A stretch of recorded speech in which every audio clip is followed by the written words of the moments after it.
Hi, everybody. Welcome back. I'm the Strategy Professor, and today we're going to be looking at the 8.3 support tier list. So you can find timestamps for what we're going to go over in the description, and you can also access this Google Doc in the description as well if you don't have time to watch the whole thing. I imagine it's probably going to be pretty long. There's some decent changes on this patch, some decent meta shifts. So we're going to go through it as quickly as we can, but as always, I seek to be, thorough, detailed, and provide really good explanations behind my reasoning for different choices over just kind of the real quick, here's the 5-minute version, or I just list off some stats and that's it. So aim for depth on the channel, but I also try to provide you with those timestamps, with the link to the Google Doc, so if you don't have time for the whole thing, you can skip around to your favorite parts. Okay, so first up, we're going to talk just a little bit about some of the new considerations that are affecting the tier list, and then we'll go into the tier list itself. If you missed my patch notes video, I can go ahead and just link it here for you real quick at the top of the Google Doc. If you missed that, be sure to check it out. I break down a lot of the new changes on this patch, especially spend a decent amount of time on Swain and Victor. But I'll just go ahead and put that here for you.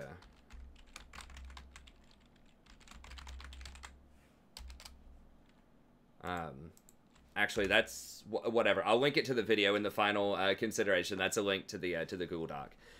But just really quickly, the highlights of that, if you didn't watch it, pretty much Swain's probably going to be pretty strong in mid and the top lane once people figure out how to play him.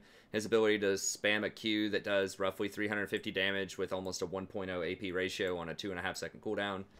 Pretty crazy. So I saw a good Swain last night who was like basically 1v4 and 1v5. So I think he's going to be very strong once people figure it out. I don't think he's great in the jungle. I saw someone try and fail that. I've heard people talk about maybe support. I think his mana costs are too high.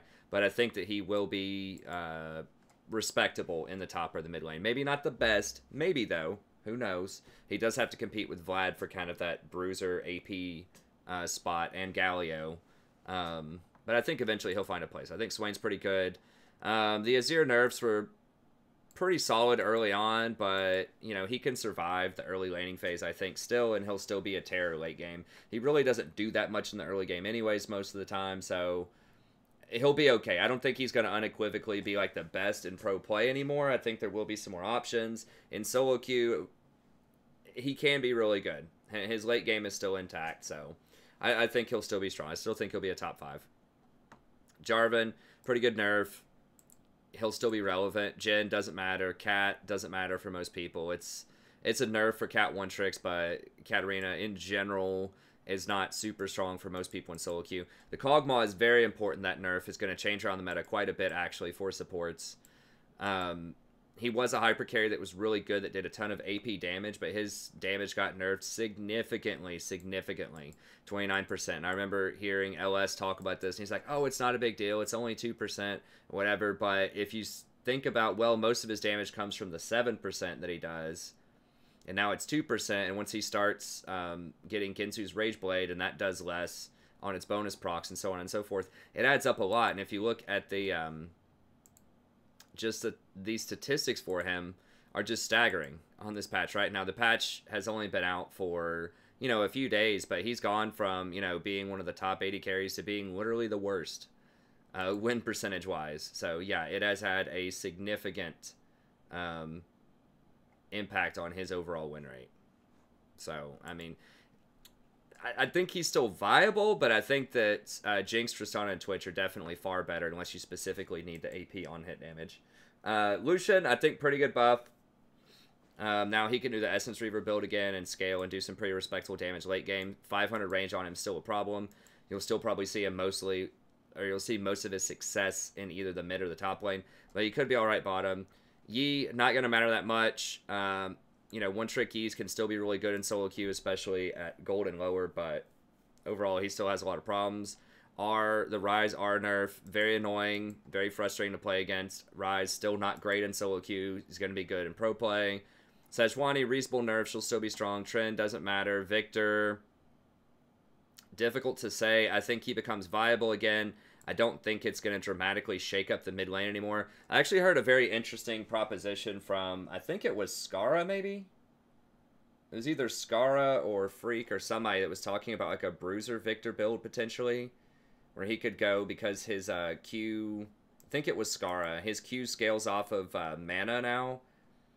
I forgot the build he was talking about. He was talking about like Iceborne Gauntlet and like just a couple of more like bruisery sort of AP builds. I don't know about that. He has really good AP ratios. I don't know if people go full bruiser with him, but I do think that GLP plus Leandri's Torment and then Glacial Augment, it could be very, very good on him. Now, they are about to change a lot of the AP items, so this is going to change, of course, over time, but I think that he could reasonably become a viable pick again, especially after some of these nerfs to Azir, Rise, and some other mid laners over the last few patches, so he'll be okay. I don't think he's going to completely blow people out of the water. I mean, how's he been doing?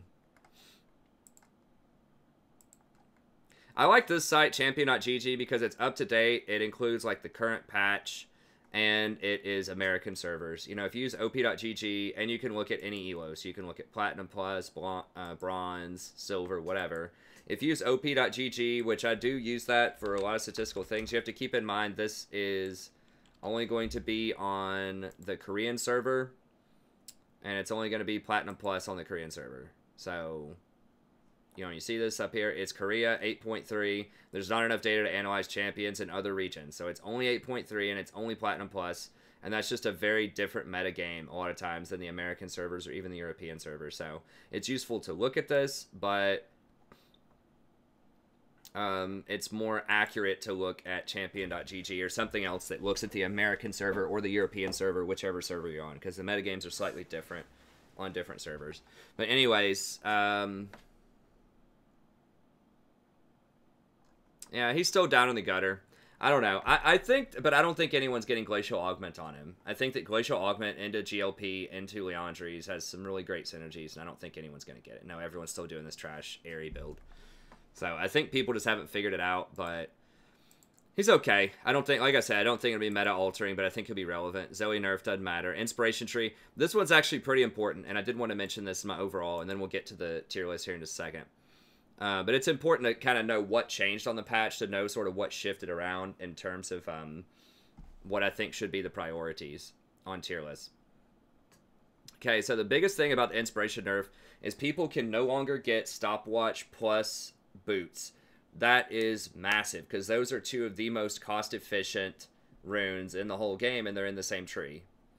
So now you have to choose Boots or Stopwatch. So if you choose to get Stopwatch, which is a really frustrating item, it's interesting. I don't know how healthy it is for the game, but I think that if it is going to be healthy, there needs to be a very noticeable trade-off. If you get Stopwatch, you are losing out on other stats. And now that is actually a lot more true. Okay, so Stopwatch requires 500 gold in opportunity cost. It sells for 100 less gold, so now it only sells for 20 gold instead of 120. That's very significant. Broken Stopwatch, that is. And then you can't get Footwear, which is worth about 400 gold worth of value. And the best thing out of the next tree is going to be Biscuits, which are good sustain and lane, but they really don't offer you a lot of raw gold value. You can get the debt thing as well. Sorry, it's like... there's cat hair everywhere. But it's nowhere near the same kind of raw gold value that Magical Footwear gives you. Magical Footwear itself is now only, you know, probably worth between 350 to 400 gold, depending on how much you value. Well, they did just take off the flat 50 gold, so you still get the 10 move speed, so you get normal boots plus 10 move speed. So I don't remember what, like, one flat move speed is valued at. I mean, let me see.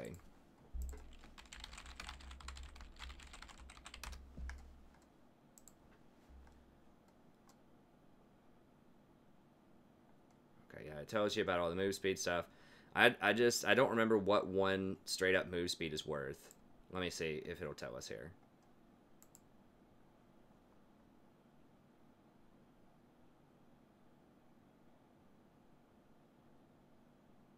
Okay, they're 420 gold value. Okay, so I was valuing them somewhere between 400 to 450, and they are 420. So that was pretty close. Oh, but now it's still worth 420 even without the 50 gold reduction in cost. Yeah, the 10 movement speed. Okay, so 35 flat movement speed. So what is one movement speed worth? Or let me see. Okay, so it's worth 12 gold each. Okay, I was wondering that because they're thinking, like, one of the things they're toying with on the public beta also is giving Eye of the Oasis plus 10 move speed, flat move speed, so that'd be an extra 120 gold value on that, which is interesting. But yeah, so it's still a really good value, so you're giving up even more. You're giving up 520 gold worth of value. Oh wait, 420, yeah, 520 gold worth of value. Yeah, so anyways, the bottom line is it's a lot less gold efficient because you can't get both of these anymore. So stopwatch is still interesting, but you're basically paying 520 gold to purchase a one-time use, get out of jail free card, and you're losing, you know, a lot of other damage options from other trees. So I think that's a little bit more fair. Summoner Spellbook is also a lot more situational now because it's only 15% cooldown instead of 25, which is a really big deal. I mean, it's like 50 seconds on a flash. If flash is, you know, 5 minutes, and then you're losing, you know, 10% off of that. That's a lot. So, you know, it's okay, but I probably wouldn't take it anymore unless you're absolutely going to be switching out your runes a lot.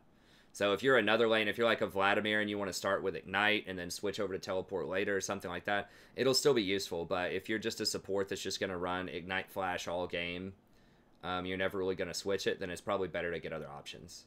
So, and sort of piggyback on that, because Ingenious Hunter, or because Inspiration was nerfed pretty significantly, where you can't have Stopwatch and Boots and Summoner Spellbook, sort of the holy trinity of that tree that was, I would argue, becoming pretty oppressive near the end of the last patch, sort of crowding out other options. That's gone, so now I think that Ingenious Hunter and Zombie Wards are back. You know, I went back to playing with Zombie Wards even after the nerf, and I think I overreacted a bit to the nerf. Obviously, it's better to have, you know, 3-minute wards rather than 1 minute extra ward in the early game, but it's still double time early game. You're still getting an extra 1 minute off of your 1 minute wards, which gives you a lot more coverage early. Then it's going to return to its old numbers as the game progresses, or very close to it. And you have to remember also that the enemy oftentimes is going to is going to clear out those zombie wards anyways at some point. So they usually don't last for their full duration. And often there is redundancy. So whenever you know, put a control ward in a bush and then clear it and get a zombie ward there, it's not providing a lot of extra vision. So there were a lot of cases of redundancy with zombie wards, and there are a lot of cases where the enemy was sweeping it anyways. So, you know, you're not, in other words, you're not losing the full 3 minutes on every single ward, or 2 minutes rather, is going from 3 to 1 in the early game. You're not losing the full value of that on every single zombie ward that you get for the entire game, because of these, you know, real world scenario, or I guess real imaginary world scenarios that go on, the actual interactions that happen in the game. So I think I overreacted to that a little bit. And Ingenious Hunter is just so strong. Like, playing with that, it's just like night and day. If you play with this rune setup, you will feel very uncomfortable if you run any other rune setup, because it just gives you so many extra sweeps, you know, in the mid to late game with your sweeper. Lets you clear out vision, gain that extra vision from Zombie Ward, lets you have up your Redemption and Locket almost twice as much. You're still going to get the 40% cooldown reduction on those. It's just tremendous. Like, you're just going to feel like you're just more powerful more often in the game, especially in these Clown Fiesta games where people are just constantly running around getting in fights. You really need to have that Locket and that Ingenious Hunter up a lot faster. It also opens up build paths for tanks where you can go banner and actually apply enough pressure to matter. You know, if you don't have Ingenious Hunter and you try to go Banner of Command, it just feels really clunky having to wait 2 whole minutes to apply an extra banner minion for pressure in a side lane. But, you know, if it goes from 2 minutes down to, you know, closer to 1 minute, then, you know, it becomes a lot more viable. If it's just like every, like, 2.5 or so waves you can apply more pressure with a zombie ward, or with a banner minion, that actually becomes an attractive option to combine with something like Locket and Knight's Vow. If you need that, if you need the side pressure, if your team's really behind and you just want to buy time, like, it becomes a useful option again. So I think that Ingenious Hunter is just really strong for vision control, and specifically with Redemption and Locket, which are both extremely powerful. So I've started running this again, and I've noticed a huge difference in I've started winning again. I had a really rough time last week. Now a lot of that was it was a combination of things. I talked about that on the stream. It was a combination of me not dodging enough, me trying to talk too much with the chat when I'm on lost streaks, which is a bad idea because all kinds of people become backseat gamers and all the trolls come out and all that stuff when I'm on lost streaks. Unfortunately, not everybody, 99% of the chat is, well behaved and great, but there's definitely that percentage of sort of chaos in the chat starts ticking up and up and up as I go on lost streaks. And then when I engage with that, when I'm talking with that, then it's distracting me from the game and I'm not focused up. So there's that kind of stuff, sort of just needing to focus and like be a little bit more disciplined to curtail lost streaks, but it's also because I wasn't running Zombie and Ingenious, and that's really the backbone of how I win a lot of my games is Zombie, Ingenious, and then Redemption Locket on a lot of champions. So I think that this rune setup is really, I think it's back, even though it did get nerfed. Now that Inspiration has been nerfed several times, you're not losing as much of an opportunity cost by not going Inspiration. So yeah, you're still losing Stopwatch or footwear, but you're not losing both of those anymore, and I think that's a pretty significant. Okay, so we'll get into the support role here in just a second, but this is what I think about for the other roles. It's important to kind of just track what's going on in the other roles, what's popular right now, especially with AD carries, because the popularity of certain types of AD carries over others also helps determine the strength of certain supports, because you're working with the AD carry, you work as sort of a team, at least in the early game. So it's important to kind of understand some of these trends. So in top lane, I think sort of your bruisery type of champions are still going to be good. Like not the pure tanks as much. Like you might still see some Shins and some Orns and stuff like that top lane. And those are okay, but they really get outshined by these solo queue beast bruisers. So Nasus and Alawi, I think, are still the two primary offenders. I ban one of these almost every game. If you are gold and lower, you really do not want to see these champions in your game. Can they be dealt with? Absolutely. Are you going to see them in pro play? Absolutely not. But if they get gold, they get very difficult to stop because people don't use the right strategy. They require a very specific type of strategy to deal with them, and if your team doesn't do it, then there's a very high probability that they are going to take over the game. And so, especially Nasus. So Nasus has to be camped early. He is very susceptible to getting camped. You can kill him pretty easy early on. But if you do not camp him, if he gets to sit up there with his kleptomancy and just sit there and endlessly, just farm his Q and then just occasionally hit the enemy with a couple of Qs in there and just Q everything, then he is eventually going to get enough sustain off of kleptomancy where he can't get pushed out of lane. And then once he gets his Trinity and like a Spirit Visage or something, he becomes almost impossible to deal with later in the game. You're going to have to send 3 people at him to deal with the split push. He's just very difficult to handle, as he gets levels. Because once he gets that Wither, the thing is, how do you take down monster tanks most of the time? Auto attack champions, right? Like you use your attack speed and you just bust them up. You have your 3-item Jinx or your Jax or your your Master Yi or whatever, just things that auto attack a lot can chop down big tanks. What does Nasus do? His Wither slows auto attacks by a staggering amount. It's like 50% once he gets his Wither maxed out. So he is very difficult to deal with because he neutralizes a lot of ways to kill him with his Wither, and you're not going to escape him either. So he has great gank assist early on too. So if Nasus' jungler shows up to gank your lane, it's really hard to get away because that's a 5-second brutal slow, even at level 1 on Wither. So even if you flash, they're probably going to run you down. So he's really good with early game high damage junglers like Kha'Zix or like Jarvan. He's going to do a lot of damage. So Nasus is just a real terror, and of course he takes towers really quickly. He's just a nightmare 1v3 champion. Alawi is very similar in that she uses Kleptomancy very well. They did nerf Klepto last patch, but as I talked about on the patch notes from last patch, it really wasn't... I mean, it was significant, but you still have a 25% chance to get an item every time you hit somebody with, your Klepto. So it still gives you quite a bit of stuff, and then later in the game you get even more stuff. But yeah, I mean, Illaoi's interaction, if you don't know, when she rips your soul out with her little, whatever it is, her E, whenever she auto-attacks that soul, that counts as an auto-attack on you. So when she rips your soul out, she gets Kleptomancy procs. So anytime she rips your soul, she's going to get 2 procs, probably.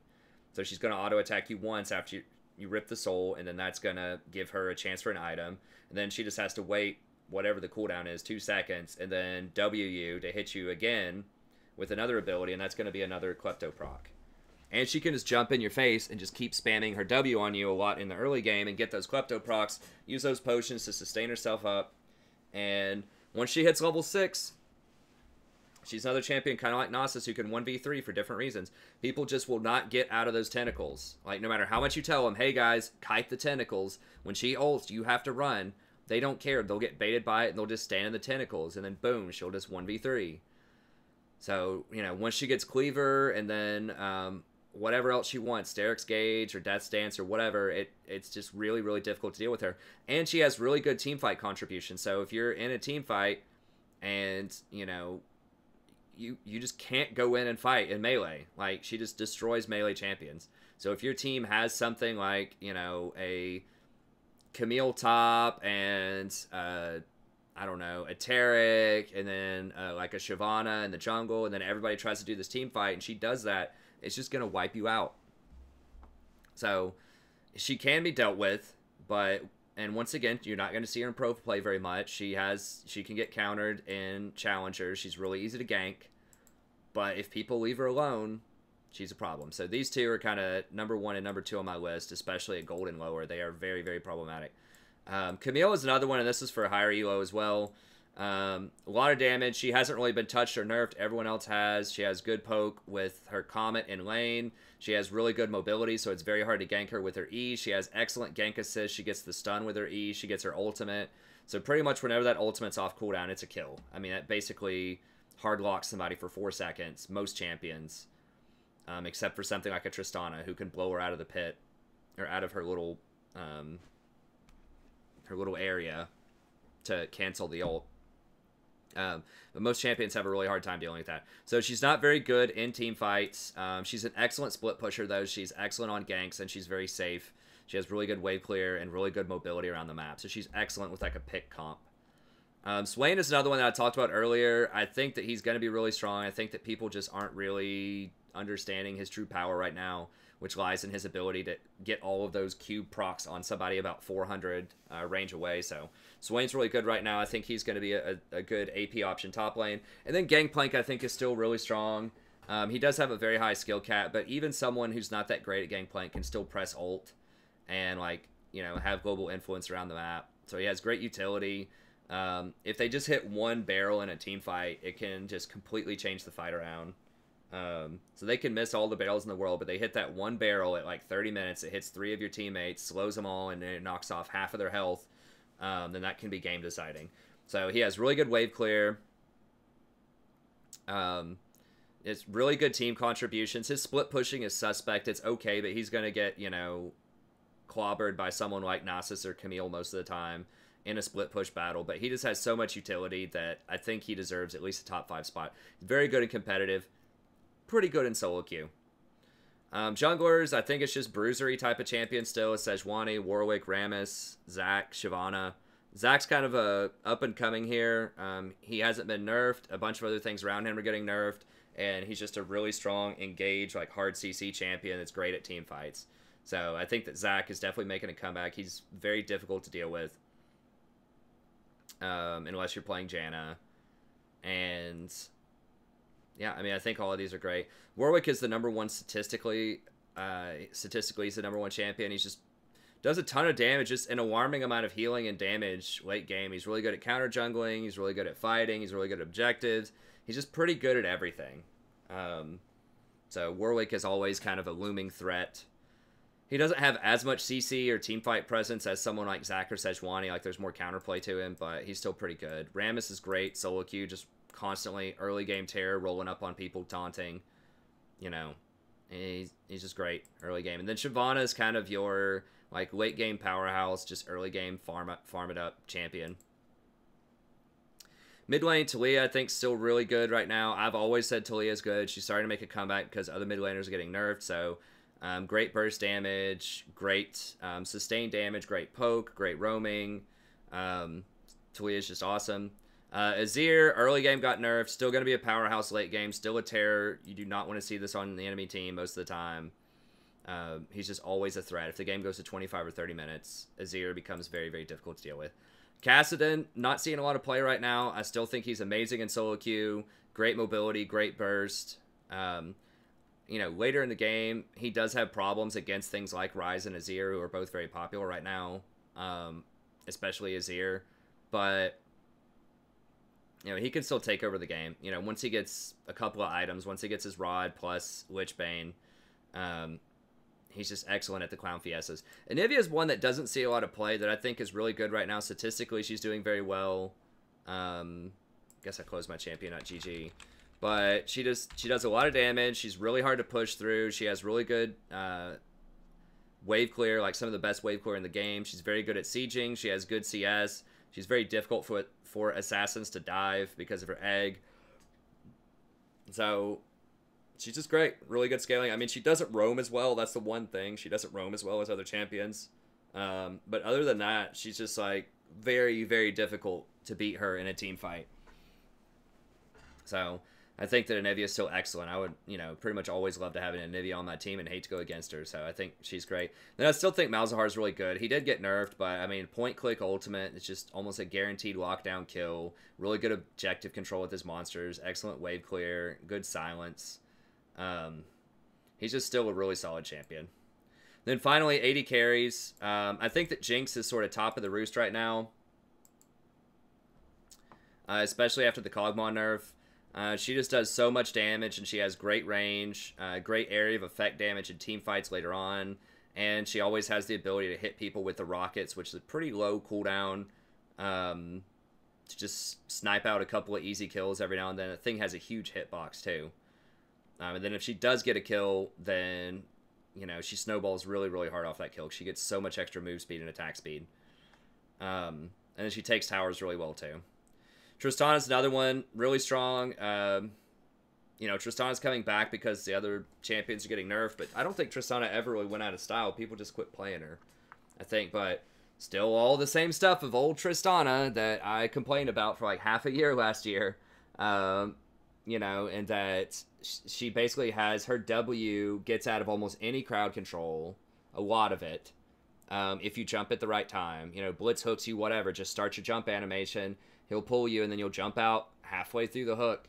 It's just, like, ludicrous how much her W gets out of. And I really wish Riot would fix that, but they haven't. So that makes her really strong, that she's one of the safest bot laners that also does the most damage. She has a huge steroid on her Q. It's, like, plus 90% attack speed. She takes towers really quickly with the super attack speed and her bomb. She does 300 damage on a point-click ultimate. Like, I'm not even kidding. Most people don't realize this. It's like, why? Like, that's more damage than almost any other ultimate in the entire game. Like, it's very, very close for a level 6 ultimate with no scaling. Like, you're not even building AP or AD. Just straight up the base damage. Point, click, 300 damage. Why?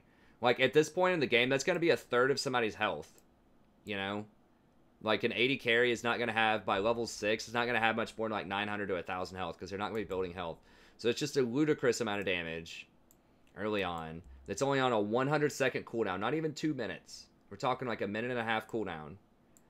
That also happens to knock people back, so it gives her another safety net, right? So she has her W, which not only is a jump, a really far jump of 900 range, that's like almost double flash range jump, that also basically makes her invulnerable to many types of CC in the game, that can also double as an offensive ability to stay on people, to snowball, that also gets a reset, not only when you get takedowns, but also when you blow up your bomb at max stacks. You can jump multiple times in a fight, either offensively or defensively. Like, she just has so... Oh, it's even 110 attack speed. I thought it was 90. 110 attack speed. Like, it's just ludicrous how much power she has. She's just so good at everything. Like, why is this 300? Why not, like, 200? Give it like an AD ratio or something and make it 200. I don't know. Like, that's just crazy. And this can knock back an entire team. The target and all enemies around them. A lot of people forget that. Like, you could blow back an entire team's engage. If 3 people were, like, clumped up trying to run at you, you can blow all 3 of them back. It's only going to do damage to one of them, but I don't know. It's just too much. Too much power on this champion. So she could very easily be number 1. I just think that Jinx has a bit more raw teamfight power with like the way that her rockets interact with Hurricane. If you didn't know that, each Hurricane bolt can also become one of her Fishbone's rockets. And so, you know, you have 3 Hurricane bolts going out, which does AoE. Then each one of those rockets explodes for even more AoE. So each person, like the person in the middle there, could potentially get hit by... what, 1, 2... Like, each person gets hit by 3 if they're clumped up. So that's 9 hits per auto attack. Because each one of those 3 rockets could potentially hit the other 2 people or even more people. It's just, like, insane damage in fights. So, and they just increased her attack speed a lot in her minigun form, which gives her a lot better dueling power and tower taking power. So, yeah, those 3 are kind of the, or those 2 are kind of the top of the roost. I think Twitch is also really good. Twitch is always a sleeper. People forget about this champion. He's not played a lot. I think people just don't like him. I don't know. They don't like his aesthetic or something. I mean, he's a dirty rat. But, yeah, you can see he's played a lot less. Like, Tristana's played a lot. Twitch a lot less so, and then Jinx a little bit less so. I'm surprised more people aren't on the Jinx train. She's really, really good.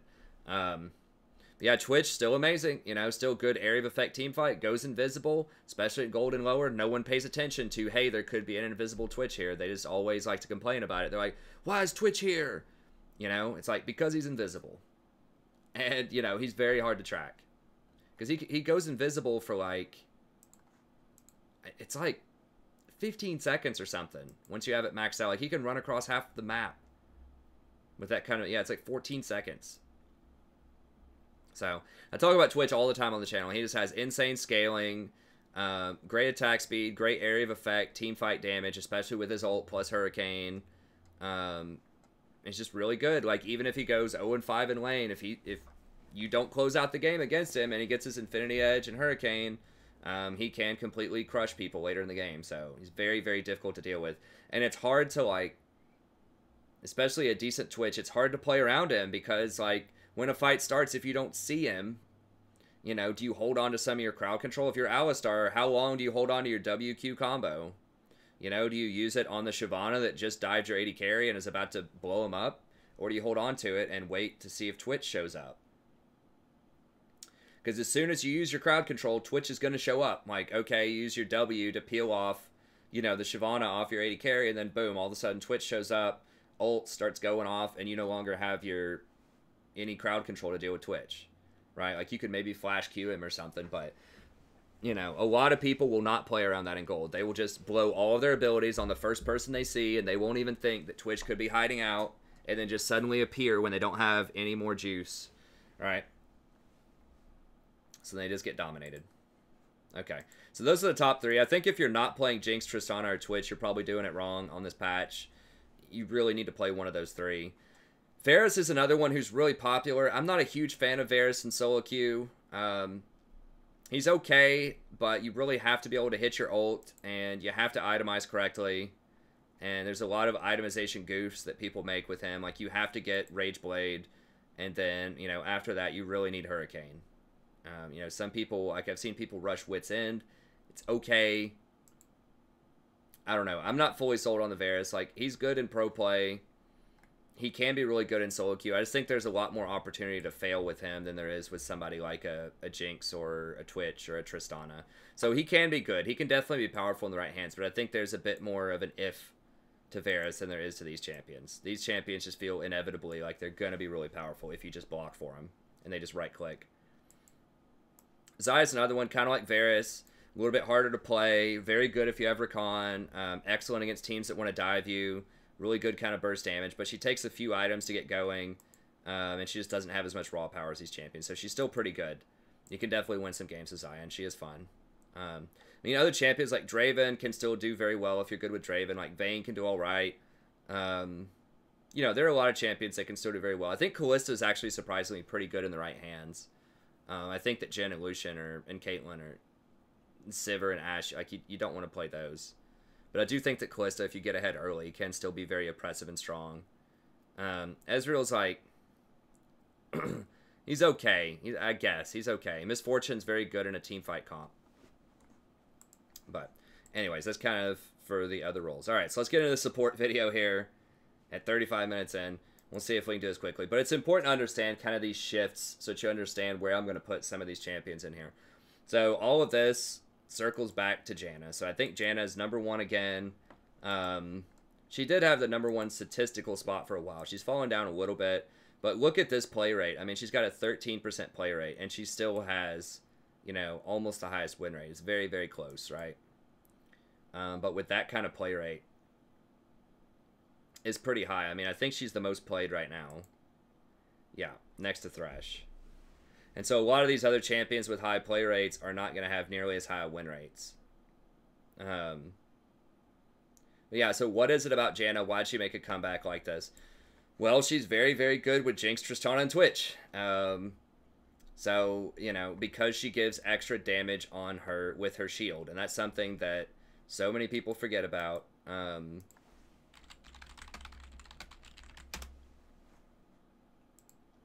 Is that shield gives 40 extra AD.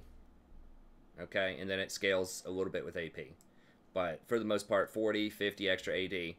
So that's every auto attack, it gives the AD. And the importance of AD is that it can critically strike. Okay, so if they have an Infinity Edge, each critical strike is going to do 2.5 times the damage. So that means that if they crit off of this 40 AD, then it's not 40 any longer, it's 100. So it's basically 100 extra damage if they crit. If they have Infinity Edge. Which all three of those champions are going to get Infinity Edge. Okay, so this makes Janna very, very good with crit users. Not as good with on-hit users. So Gensu's Rageblade users. So she's not as good with something like a Kog'Maw or a Varus. She's okay, but the issue is they aren't going to be getting any critical strike. They're going to get Gensu's, not much critical strike. They'll get Gensu's, Hurricane, like Blade the Ruined King, maybe Wit's End. Like they'll have a sprinkle of crit in there, but they're not going to have Infinity Edge.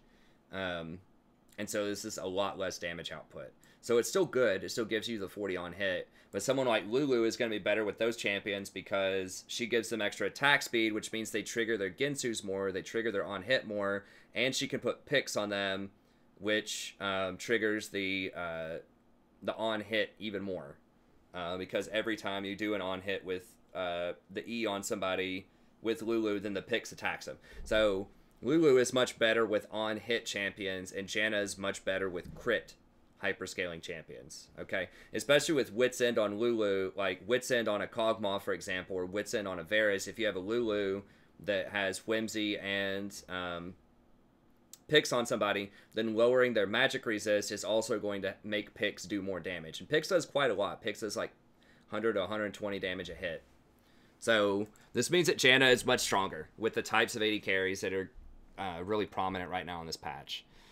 Another thing, if you notice, a lot of the champions that are really good in other roles, especially jungle and top, these are bruiser champions. These are melee champions, okay? So like Nasus, Alawi, Camille, Gangplank, and Swain a little bit less so. But like all of the junglers, all of these are dive champions that are really good. At team fighting, and Janna is very good at dealing with dive champions. She has her ult to knock people back. She has a tornado to peel, her W peel. So she is just very good in a meta that's dominated by hyper carries that scale off of critical strike, and where the answers to that are dive champions. So that's where she excels, and that's what's going on right now. Also, she is really, really good with Zombie and Ingenious. She's great with Zombie because she can get deep wards in the enemy jungle because she's very safe. She's one of the safest supports out there, which is pretty ironic. If you click on this, it looks like she has the most deaths of any support. So a lot of people do not play her correctly, or they don't itemize her correctly, or something's wrong with that number because she should be one of the safest. She is so hard to catch. She's so fast. She has the tornado. She can cast all of her spells while she's moving. So she doesn't have to stop. She doesn't have cast animations, really. So she's just very, very difficult to catch. She's fast. She has her tornado. She has her R. If she is in an emergency situation, she gets extra speed from her W. She's just a real pain in the butt to try to run this champion down. And all of her spells have such long range, too. I mean, her shield has 800 range, whereas Lulu's shield has like 650, I think. And a lot of other champions have that lower shield range. Like, Taric has to be very close to the action to use his heals properly. So she can stay very far in the back. She's very safe. She can get deep ward safely, which means you're going to get better use out of zombie ward. And there are 3 very popular items on her that are all active that she can use. So she can use Redemption, she can use Locket, and she can use Mikhail's. And all of those are very strong against different types of comps. Right? So she has great itemization, and Ingenious Hunter is extremely strong on her. And she can afford to sweep wards better, because she's a ranged attacker as well, with a pretty good auto attack range now. After they buffed it, she has 550 auto range. That means that she can sweep and clear away wards a lot safer than something like a Taric or a Braum, who have to go up and melee attack those wards and put themselves, 400 range closer potentially to the enemy. So she's very, very good at vision control. She scales really well off of her shield. She scales really well with plus healing and shielding. Her shield has a 0.7 on it. Her ultimate ends up being like 300% AP or something if you charge it. So she's just really, really good right now in the current meta. Great at peeling, great scaling, great itemization, great with Ingenious Hunter and Zombie Ward. Great itemization. I think I said that several times. Itemization options. I mean, there's just very little that's wrong with Janna right now. And really, the only things that are wrong with Janna is you may not have very reliable engage if they have a higher scaling AD carry. So this is kind of the really bad scenario for her, where like if the enemy has Jinx and your team picks Jhin or something like that, Caitlyn, you're gonna be in some pretty big trouble probably as Janna. Like, depending on what your allies have, you might want to dodge a game like that. But if you have, if your AD carry is even to theirs, or in terms of scaling, or if your AD carry is superior, you're in a really, really good spot. So if you have the Jinx and they have the Jhin, it's going to be really hard to lose that game if you're playing that properly. Like, even, you can have one lane feed pretty bad and still probably win the game. If 2 lanes are feeding really bad, it gets tough. But she has very, very good matchups most of the time. Speaking of that as well, she's very good against the other supports on this tier list, a lot of them that are very popular right now. She's very good against Braum, very good against Tahm, good against Taric. Really, Blitzcrank is one of the only things that I would say that she has a really tough matchup in the top 10 right now. If Morgana consistently lands binds, that can be a problem until you get a Mikhail's. She's pretty good against almost everything else. Lulu can kind of match her and scale with her for a while. Lulu isn't as safe, but that's kind of a push. The same thing with Soraka. Soraka's not as safe, but she can kind of scale. So those two can kind of put up a little bit of, some interesting matchups. But she really does a number, especially on Braum and Tahm. She's very, very good against those champions. So, and she's really good against Rakan too. So I think that she's just in a really good position right now. Now, I recommend some interesting runes on her. I like Guardian, Font of Life, Conditioning, Second Wind, Zombie Ward, and Genius Hunter. You will see this a lot on my rune pages. This might be almost every rune page that I'm recommending for pretty much every champion right now. This rune page is just so good after they nerfed Ingenious. Or not, I keep wanting to say Ingenious. Inspiration. And the reason for that is, first of all, I think that most people, if you get used to it, like I said, Zombie Ward and Ingenious Hunter is very, very good on everybody except for AP supports, because you're not going to be getting a lot of item actives as an AP support. Oh, there we go. You're not going to be getting a lot of item actives as an AP support. So, if you're playing Zyra or Brand, you can go for either Stopwatch or Boots or whatever from the Inspiration Tree. But if you're playing something that's going to get Redemption or Locket, or especially if you're playing a champion that can get both of those, that's a really big deal.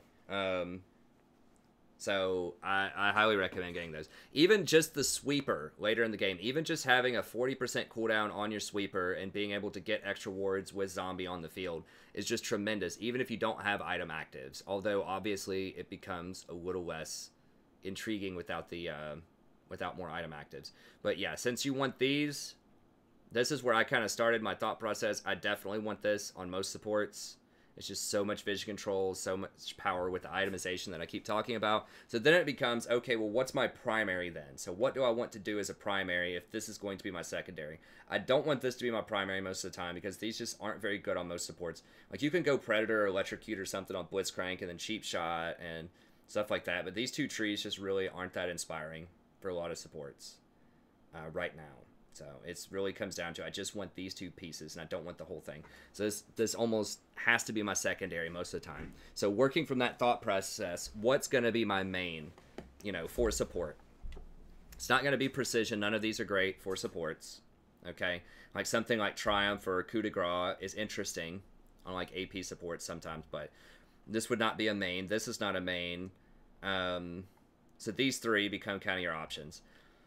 Okay, so if we're thinking about sorcery then, and this is what's really common, what a lot of people get on Janna, think about what Janna is supposed to do. And I say this a lot with champions where people will, I know that I forgot, like Dark Productions, I think is the name of the viewer, it's Dark something, who has argued with me about this like several times, and several people have over the last little bit about maxing W on Janna and going airy and like taking Ignite and putting in all this lane pressure.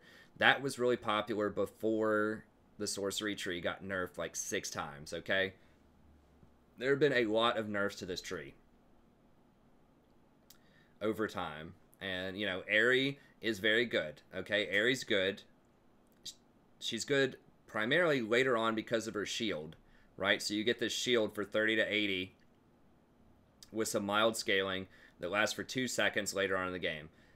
It only lasts for 2 seconds, though. Don't forget that. And I'm not sure how that stacks with your normal shield on Janna. So, like, for instance, if you get a normal shield for, like, 350 and then you get an airy shield for 50, does it start counting your airy shield first? Or does it start counting your Janna shield first? Because if it counts your Janna shield first and then the airy shield, you may not even get to use any airy shield if they don't crack through your initial Janna shield. So, let me see if it says this here. Okay.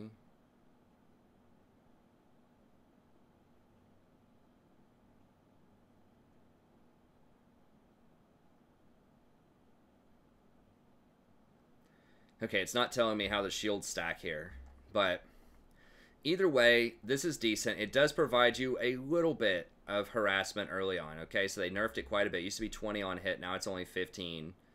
And then it comes back to you. So it does provide you some point-click harassment. But Janna's not going to be that great at point-click harassment, right? All she has her auto-attack, her W. Each point that you put in W is going to be, it's going to delay your mid-game. So you're not going to have your shield later in the mid-game. This is Janna's true power, is this shield. As we talked about before, not only does it increase the shield value over time, it lowers the cooldown dramatically from 18 seconds to 10 seconds, and it increases the AD. So if you max your W and like level 9 rolls around and you only have like, 2 points in your E instead of the full 5, you are basically robbing your AD carry of about 23 AD.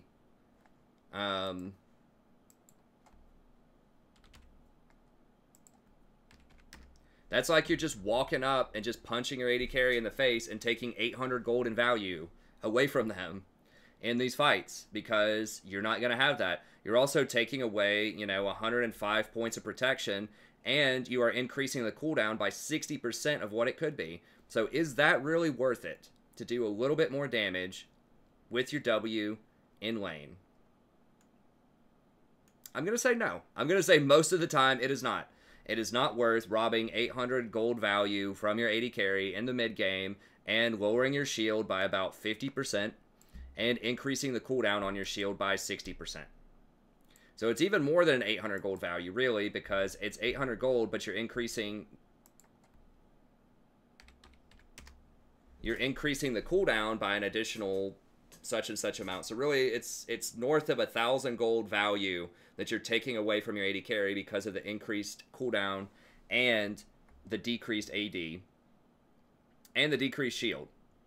So you're giving up a lot. This is what Janna is good at. Janna is great in the mid game. Once you get this puppy maxed out, you're handing out that 40 extra bonus AD. You've got big shields. It's on a pretty low cooldown.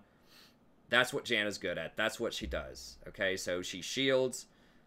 This also really hurts your push. So if you're trying to take towers, people forget that. If you put this on somebody, especially an AD carry who has attack speed steroid, like Tristana, for example, whose bomb also scales off of AD.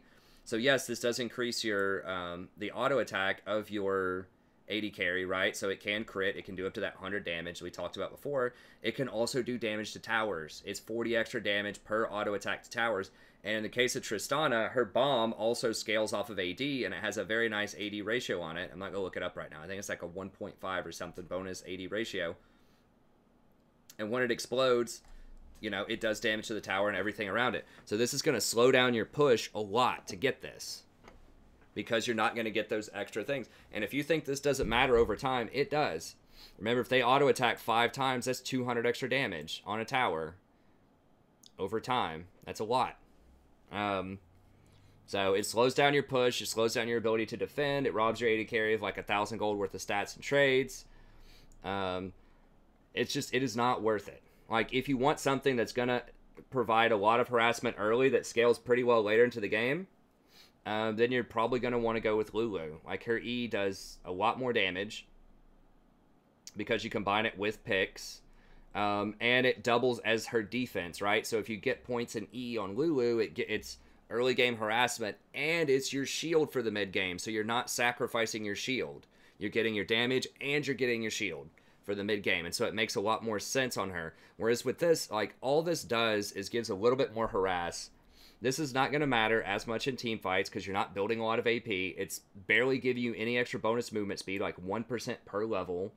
You are getting a slightly bigger slow, which is good, but you're not lowering the cooldown at all. It's not worth. It is not worth it most of the time. Like, if you are completely steamrolling a lane and you really want to push your advantage, like you have a Draven or something like that, and you just think, you know, maybe you can kill that Ezreal that's just always out of position. Maybe you can get like 2 or 3 points in Zephyr, but you never want to max this thing. You never want to max it.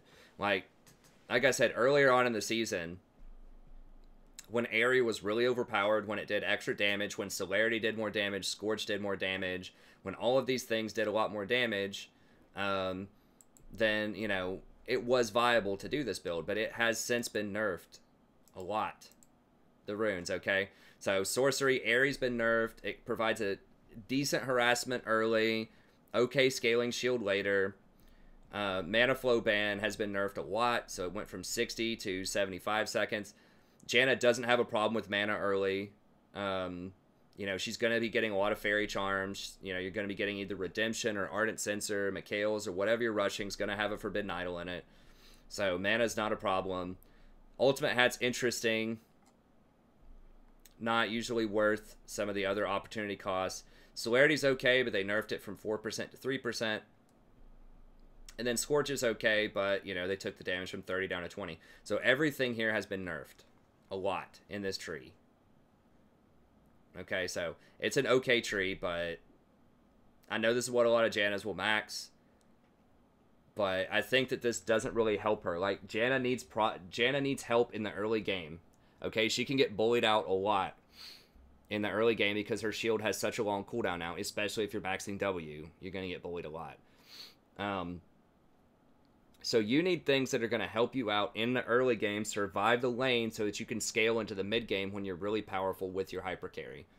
Okay, so that's what you want to aim for as Janna, is can I survive the early game is the big one. Because you're going to be great late game. Like, don't worry about that. Once you get your full shield, once you get Redemption, lock it, you're going to be almost unstoppable in the mid to the late game. So that's not a problem. So you don't need things like Gathering Storm. It's like, yes, is this nice? Sure. But you're already going to be crushing people late game. Is the speed nice? Yes. But you're already super fast because you're Janna. You know, this is just extra stuff that is nice, but doesn't resolve some of your weaknesses early on. Same thing with Mana Flow Band. Is it nice? Yes, but you don't have mana problems. Like, that's not your issue. So these are all, like, good buffs, but they don't address some of the weaknesses that Janna has. Resolve, however, does. And this is why I recommend Guardian, Font of Life, and then one of these three, and then either Second Wind or Revitalize. So, Guardian, it did get nerfed a patch or two ago, but it does give you some extra sustain, especially against all-in, early on, in lanes, and even later in the game. If they have a Zed or a Talon or whatever, and they're trying to kill you or your AD carry, this gives you a lot of extra survivability. Okay, and it gives you the movement speed, so it'll allow your, Jinx to kite a little bit better, to get away. So it's really, really nice, especially later in the game. So yeah, they did nerf it a little bit, early on for sure. But it does shore up some of your problems. It gives you some protection against all-in, and later in the game, it gives you an extra shield that you can apply. Don't forget this shield also benefits from extra plus healing and shielding that you're going to get. So yeah, it looks like it's only, up to 150 with, an AP ratio and a bonus health ratio, but that could go up, an additional 40% if you have all your plus healing and shielding lined up. Okay, Font of Life, another great one, especially if you're going to get Ardent Sensor. If you slow somebody and they get healed by Font of Life, then they're going to get the Ardent Sensor buff. So if you have on your team like a Yasuo, a Shyvana, and a Jinx, you throw a W on their frontline tank, anyone that attacks that person is going to get the Ardent Sensor buff, and it's going to refresh every time they attack them, and it's going to heal them for 1% of your maximum health. So it's very, very good on any kind of Ardent Sensor user. And then this gives you some great flexibility, right? You can take Mirror Shield if you're against something that's really aggressive early, like a Zyra, just something else is going to be poking you out. If you are against like a Caitlyn or a Jen or just something else that's going to apply some AD poke, Iron Skin helps. And if you're afraid of an assassin mid lane, like let's say they have a Fizz, or let's say they have a LeBlanc or a Talon or a Zed or whatever, you can go conditioning and scale and have some more resistances, better protection later in the game. Then second wind is the real prize here. Like, this is great against poke harass lanes. It's going to help you out so much early on with sustain. This is basically a rejuve and a half on the house, so it's like between a 250 to 300 gold value. Or if it is kind of a pushover lane, you can also go Revitalize, which will help you out a lot with your plus healing and shielding later on into the game. So it's got a lot of flexibility here, but most importantly, it does give you some options to help prevent some of the early game harass. Don't forget, it also is going to give you 65 extra HP, which is really nice early on. I mean, that's like 12% extra HP at level 1. It's not as nice as when it gave you 130, but it's still pretty good. So it's going to give you a mixture of HP plus AP. So that's pretty solid. So it's got a nice suite of abilities that scale pretty well into the late game to give you protection, whether it's Conditioning, Guardian, or Font of Life. And then it has early game options as well, like Mirror Shield and Second Wind. So very versatile tree, very strong, especially in the context, once again, that you're getting 65 HP early. That's going to help you survive the early game and get to that late game. Now, Inspiration as a main, there's just not a great option here as far as the Keystone goes. You can get Unsealed Spellbook. It just got nerfed. You don't have a really powerful flash interaction. Not as powerful as something like an Alistar. So it's okay. Glacial Augment, not going to be that great. You do apply a slow, but you already have a slow on your W. It's okay. Klepto, you're not going to be able to spam your spells enough. Janna's just not designed to sit there and spam spells. It's going to cost too much mana with too little effect. And they just nerfed it for ranged champions anyway, so you don't really want Klepto. So the Keystones are awful. Footwear and Perfect Timing are okay on her, but you only get one of those. Biscuit Delivery is good, but Second Wind has a similar effect, just kind of gets you through the laning phase. Then Cosmic Insight's okay, but, there are just better options out there. So I think that means that Resolve is just the best, most well-rounded tree for Janna. Gives you survivability, gives you scaling into the late game, has really good synergies with items and like skills in your kit. So, for example, Font of Life, Revitalize, just really nice interactions. Font of Life with Ardent Sensor, of course, and then just Revitalize with your ultimate or your shields is very good. So, and then Guardian scaling with all of the plus healing and shielding that you're going to get. So it just has really nice synergy with Janna's kit. And I know it looks kind of troll and a lot of people don't get it, but it just makes the most sense to give you really good scaling and really good survivability early, while also allowing you to get Zombie Ward plus Ingenious Hunter. Okay, and then I recommend going Eye of the Oasis. I know a lot of people also like to go Eye of the Watchers. Not a huge fan of that because, once again, you are going to apply a little bit of pressure early on. You're going to do that extra on-hit damage, but Janna's not going to be able to proc your, your Frostfang once the lane breaks. So once it's like 12 or 15 minutes, the first tower goes down, it's going to be really, really hard to generate any gold off of that item. And yeah, it does give you some AP, but you're missing out on a lot of gold. It's going to slow down your redemption, your locket. If you get... Eye of the Oasis early on is going to give you a lot of gold throughout the entire game, and it's going to allow you to get to your 3rd, 4th, 5th item, which is really important on Janna because all those items have so much synergy with each other and with her kit and with her runes. So you want to get a lot of items as Janna.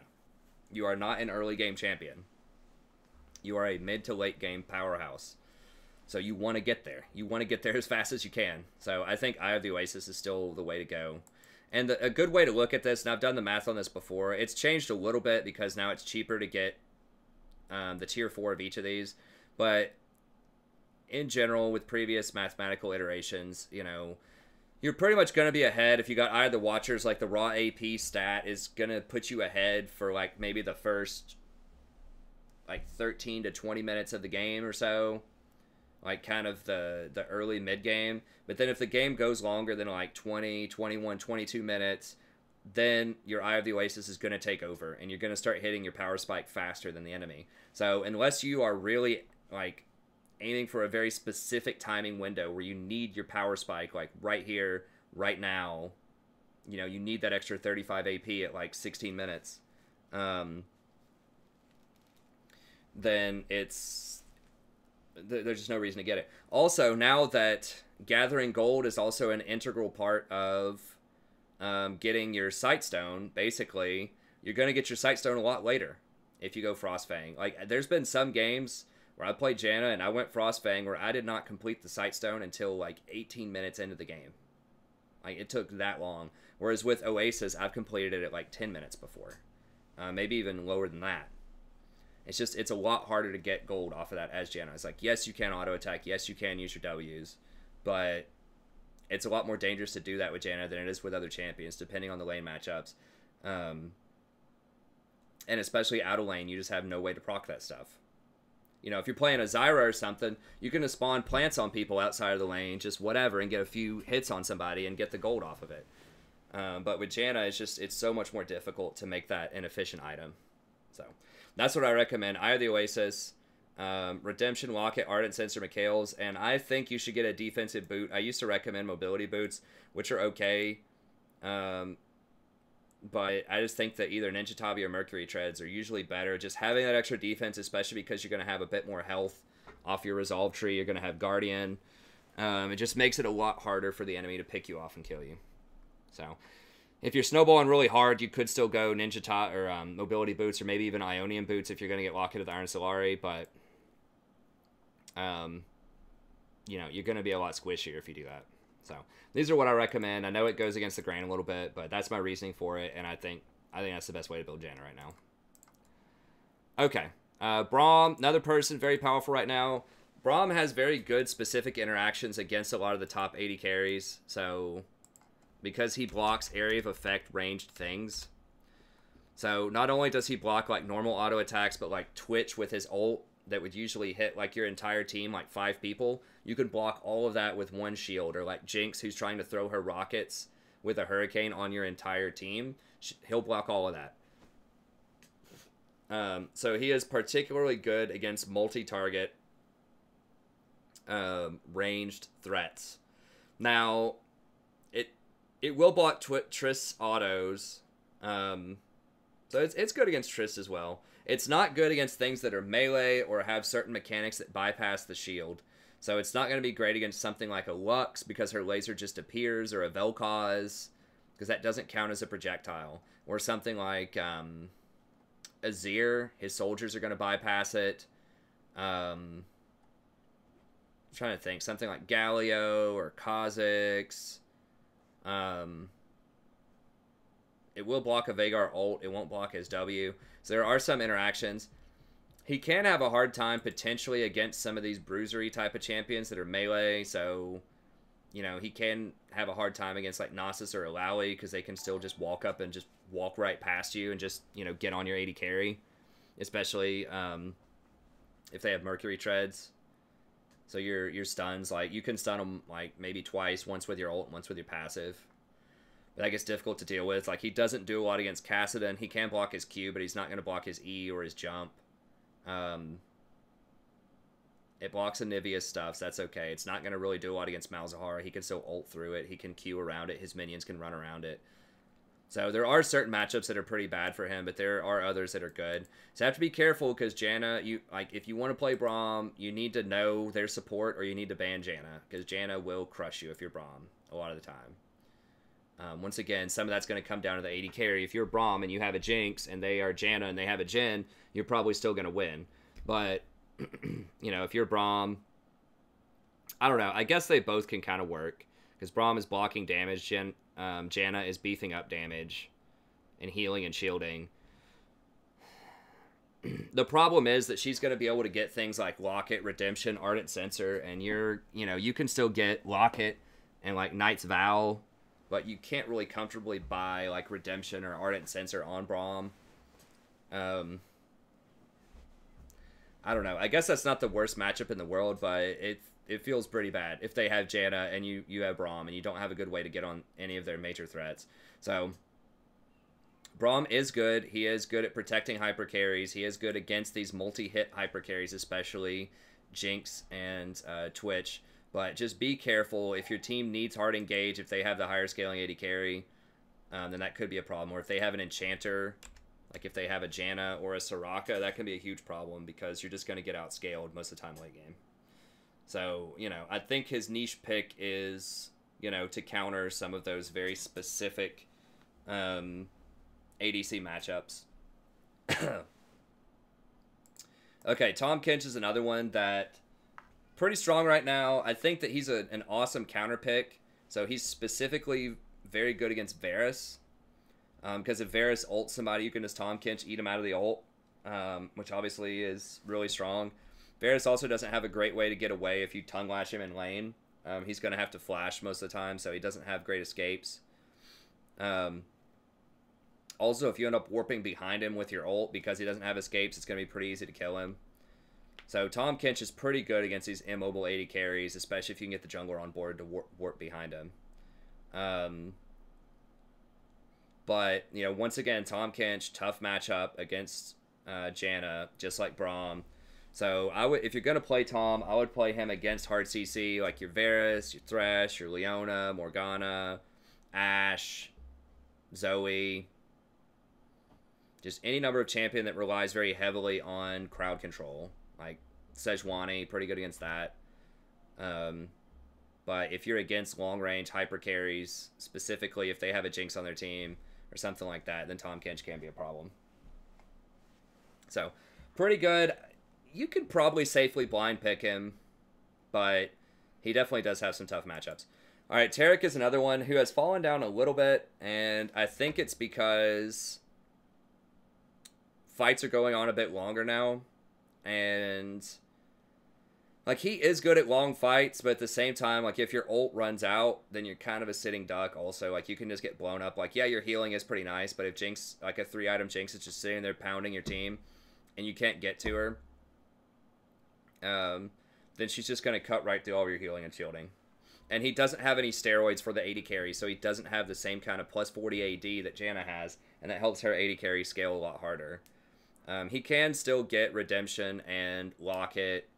If he had to, you could get Ardent Censer and Mikhail's, but that's going to make him very squishy if you do that, and he's going to get hit by a lot of stuff. He doesn't have as much range. He's not as good with Zombie Ward because he can't comfortably clear and place wards as easily as someone like Janna can. So he's just not as good with Zombie Wars. His itemization is a bit more difficult because usually you have to get at least, you know, 1 or 2 tank items. People like to build tier on him too. I'm not a huge fan of that. I talked about that on the last patch. It just slows down the rest of your build too much. So he's okay. I just think that the prevalence of Janna and that Janna's really come like storming back in the last little bit is really bad news for Taric. Because I think that Janna right now is just a better version of Taric, which historically she has been.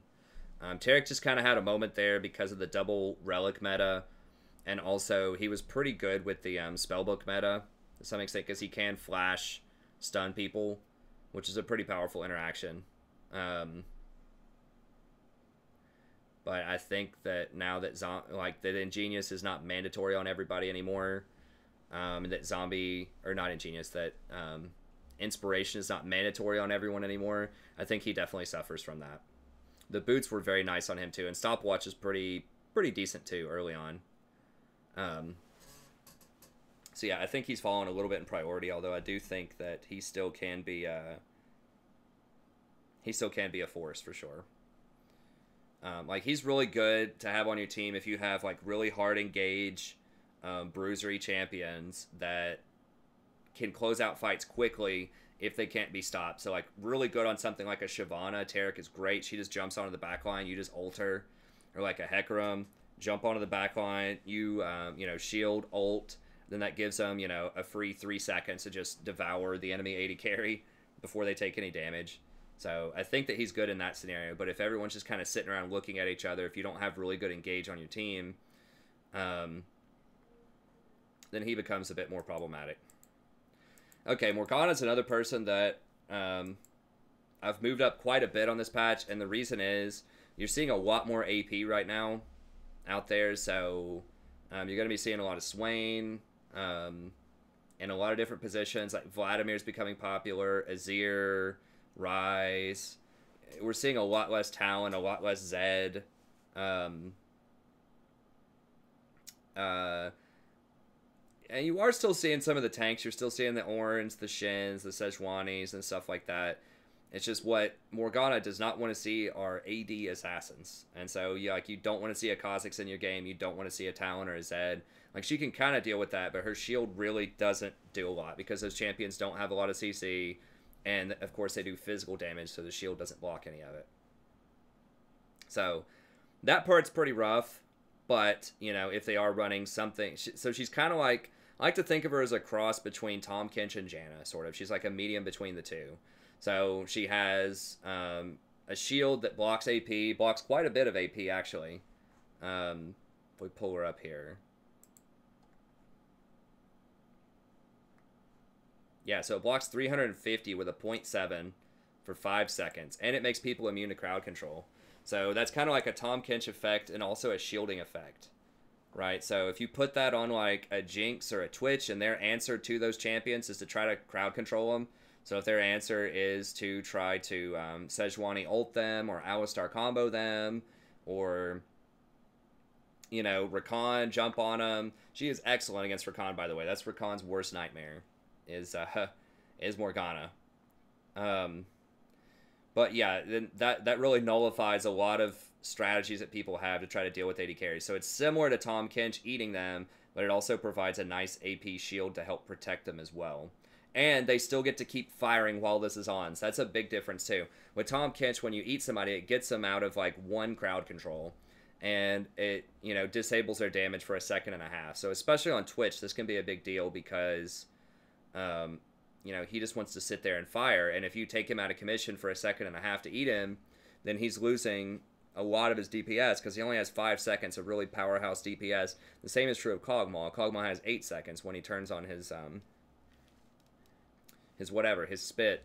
But so yeah, that allows your AD carry to keep firing. It gives him protection and it protects him from crowd control. So that is very, very good, especially against hard engaged teams. Your Thresh, your Rakan, Blitzcrank, Alistar, Sejuani, Ashe, Varus. She's pretty good against Varus. She's very good with Varus as well because she has a 3-second bind, which is insane.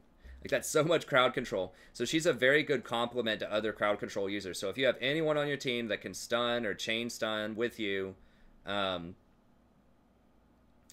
then she's a very good option. So, Varus ults him, and then you dark binding him for 3 seconds, and then you ult him, and you get that stun off. They're going to be stunned for like 6 seconds, like actually 6 seconds. And so they're going to die most of the time, unless you're against Tahm Kench. She has a pretty tough matchup against Tahm Kench. But yeah, so she's this nice blend of like the similar protection to someone like a Tahm Kench. Janna's shield here, like, protects against CC, also protects against damage a little bit. Doesn't have the AD scaling. But then also she has that 3-second bind that you can chain with other CC. And then also it's a decent way to start fights. I mean, if you just, you're just under tower and you're just randomly chucking Qs at people, you'll eventually hit them. And it'll do, if you hit somebody with that bind, it's probably they're going to die. A lot of times. Her W is pretty worthless, but it does push waves well early on. And her Soul Shackles is kind of close range. But it's a pretty decent tool, peeling mechanism against some of these bruisers, like Warwick or Shyvana, just these champions who want to get in there and just like auto attack people down. So pretty good option. She does have some okay AP ratios. I don't recommend building her AP. I would just go with the standard Redemption Locket build. I'd go coin Redemption Locket on her. Like, Spell Thieves is not as good because your W can't proc multiple Spell Thieves anymore, and she has a really low auto attack range. Her auto attack range is only 450, so it's really hard to get autos off on people.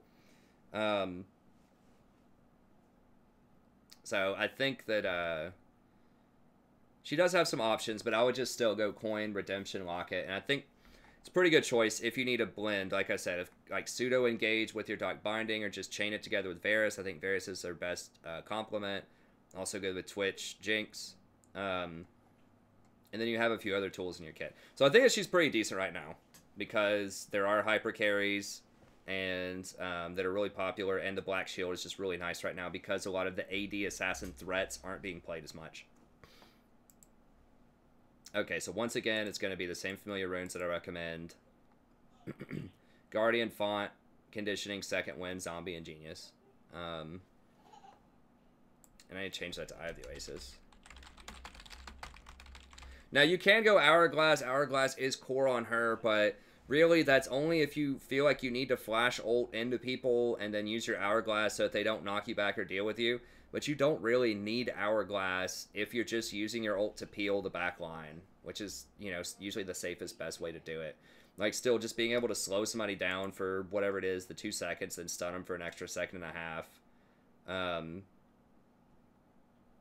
It's still really good. So you don't have to have Hourglass as a crutch. You can actually just position better and not have to use Hourglass most of the time. Because when you get Hourglass, yeah, it's a cute interaction with your ult, but at the same time, you have to think of what are you giving up to get that Hourglass. And you're giving up Redemption or Locket, which is bad because those are the 2 best team fighting support items in the game. So it's kind of a selfish buy, I think, to get Hourglass. Like, it is cute that it's like, but you can get perfect timing and, you know, it'll lower the cost of your Hourglass. You'll get a stopwatch. It'll lower the cooldown on your Hourglass. That is a really nice interaction. But, like I said, that's not my main goal. My main goal is just to have the survivability, to have the shield, the protection, and then also to have a CC that you can combine with other people or that you can potentially engage with later in the game. So, you know, it's cute that you can Hourglass and Soul Shackles and, like, flash in an enemy team, but I just think that a lot of times it's, you're just paying too much of a collateral cost to do that. Alright, Alistar is another one who's pretty good. He's solid if your team needs, like, guaranteed hard engage, but you are afraid that they might chain CC and kill you. He also provides pretty nice kill threat in lane. So if they have, like, a, if they have a Jinx or a Kog'Maw or something on the back line, your team has no engage whatsoever. Like, you're just sitting there with, like, a, I don't know, a Shyvana, Talia, top lane Gangplank, and, you know, you've got a Tristana or something on your team, and you just need engage. Alistar is good at that, and he can survive after the engage, even if they crowd control you, and that's a key distinction between Rakan, which we'll talk about here in a second. But yeah, just grab some mobility boots on Alistar, just run around the map. It's also very good, like, if they have a very vulnerable bot lane to getting killed to CC, and if they have a very vulnerable mid lane, because then you can just run up and down that river and get kills. So if they have, like, a mid lane, I don't know, Victor or Syndra or just something that doesn't have, like, super good escapes, and if bot lane is running something like a Kog'Maw or a Varus, even Jinx to some extent, you can run around and take over the game with Alistar. So everyone knows what Alistar does. He has his headbutt pulve combo, his WQ combo, which is a really nice 1-second knock-up. And then if they don't flash, you're also going to hit them with your trample stun for an additional second. And he does quite a bit of damage. Like, that trample stun hit, his E, is a lot. It does a lot of damage. So and of course you can do the WQ anytime you want in lane. That does get mana intensive if you keep doing it, but this makes him a pretty flexible, like, good pick with early game aggressive champions too. So if you have something like a Jen or a Misfortune on your team, and for some reason you don't feel like dodging, then you can play it out and potentially kill him early on, or like maybe a Lucian. Jinx can also drop Chompers on him and get some really good combos there. Caitlyn can trap him. If Tristana wants to, she can jump and go all in. So he is really nice blend of late game engage plus early game aggression and really good roaming. He's probably the best roamer out there with like Blitzcrank. Speaking of which, let's go ahead and talk about Blitz. Oh, and with Alistar, it's pretty much the same recipe as all the others, except instead of Guardian, Aftershock, just to help you be a little bit tankier, especially for those early game trades. Everything else is very similar in terms of runes. Blitzcrank is another one. He's moving up a little bit in value, I think, and specifically because he's very good against Janna. He's one of the few supports on the list that's good against Janna, and the reason for that is if you pull Janna out of position, obviously you can blow her up and kill her. You might, if she has her ult, and if she's running Guardian like a smart Janna, you may not be able to kill her instantly, and she might be able to ult you back and get away. But you're at least going to force her to blow her ult if you ever hook her. Also, if you hook the enemy squishy, so if they have like a Talia and you hook the Talia, or, you know, they have a Jinx and you hook the Jinx, Janna has a really hard time of protecting them if they're that far out of position. So she can, like, flash forward and, you know, try to Monsoon to save them, but that's using a lot of her resources to deal with it. Like, just a simple Janna shield is not going to protect them from something like that. You know, they would need something like either a Tahm Kench or a Morgana shield to block the Blitz hook to deal with that. So she doesn't really have a lot of good answers if either she or her allies get hooked by multiple Blitz hooks. So I think Blitz is pretty good. He's not great in a meta that's like completely dominated by Braum and Tahm Kench and Taric. It's pretty bad into those champions, so, you know, you don't want to... It's tough to blind pick Blitz. If they do have a Braum or a Tahm, like, you can just rotate around the map and try to make other plays with Blitz. Blitz is also banned a lot in bronze and silver, so you want to keep that in mind, and even in gold occasionally. But he is a really good option specifically against Janna if you need some hard engaged champions. Okay, and then I recommend the same thing, Aftershock, same thing as Alistar, the Guardian into Ingenious Hunter with Aftershock. Now you might be thinking, well, why would I want Ingenious Hunter on Alistar or Blitz? Because they're not going to get Redemption. That's true, but they could get Locket, they could get Knight's Vow, or they could even get Righteous Glory, which is pretty popular on hard engaged champions like that. So all of those would benefit from Ingenious Hunter. So I think it's still a good rune. And you don't want to go the boots on either one of those champions. You actually don't want the free boots from the inspiration tree, and the reason for that is you want to be able to buy your mobility boots on your first like big purchase. And stopwatch is okay on them, but once again, they are in the market of being very aggressive. You know, stopwatch is usually better for champions that are in a bad position. I mean, you can like dive with Alistar and use the stopwatch to reset the aggro. I mean, obviously it's just a good item on everybody. But, you know, I think specifically because of their playstyle, how they want to pick people off, and they're already pretty tanky, and they're usually the ones who are starting the fights, and they are the aggressors. They get to choose their engagements. I feel like Stopwatch is not as impactful as it would be with other champions, potentially. So there's that. And then the final engaged champion that I still really like is Rakan. He doesn't have a high win percent right now, but he is a good blend of guaranteed hard engage that also scales really well with plus healing and shielding. So Rakan is good if they don't have hard CC on their team. So he's okay against Janna. Janna's pretty good against him, but he's okay. Morgana's his worst nightmare because not only can she block his engage with her black shield, but she can also stun him for 3 seconds. Well, really up to 4.5 seconds if she changed together her Q with her ult. So Morgana's just a nightmare for Rakan. But he's pretty decent to Alistar. They can both engage, heal. He can shield, but he's just gonna shield. He's gonna scale a lot better with plus healing and shielding. Because his shield has like a 1.5 ratio. Maybe even I think it's a 1.6 actually. It's a 0.8 per shield, and you can do it twice. And then his passive also has really nice scaling, and so does his Q. So Rakan's just a really good kind of medium jack of all trades. He has engage. He can also peel pretty well. He scales pretty well. He can get most of the great items. He can go Redemption, Locket, Ardent Sensor very well. So he's just kind of a good jack of all trades champion. If you feel like you really need engage, you want the scaling, but you're okay with being a little bit more vulnerable to CC, then he's going to be a good choice. Sadie. Here, just, yeah, do that. So he has fallen down a little bit because he doesn't have, like I said, he doesn't have a stellar matchup against Janna, Braum, Taric, or Morgana. But he's okay against most other things. He's actually surprisingly all right against Blitz because if he ever gets hooked, he can W himself out. And he has the tools where he can potentially protect somebody who gets hooked. So if someone gets hooked, he can shield onto them and then RW, take away one of the threats, and then shield back onto them. Redemption, lock it, and maybe pull him through it. Just because he's so mobile, he can get into position to do that stuff. It's still not great if they hook your ally, but it's okay. Lulu's another champion who's pretty good here. Like I said earlier, she's kind of just a more early game offensive Janna. And it's the same thing with Rakan. It's the Guardian, you know, all the way down to Second Wind, and then Ingenious Hunter and Zombie Ward. What?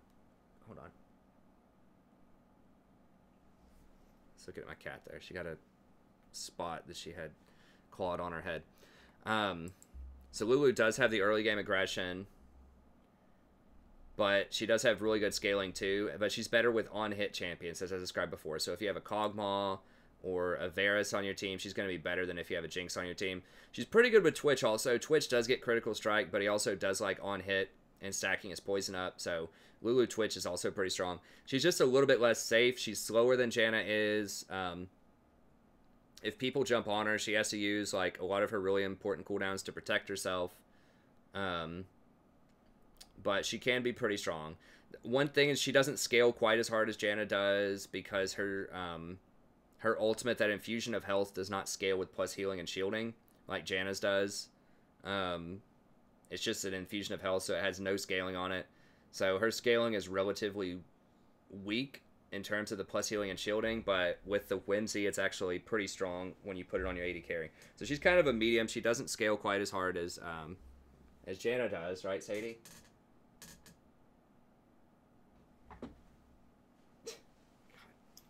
She's just like, dude, quit talking. I want to lay on you. But she's still pretty strong.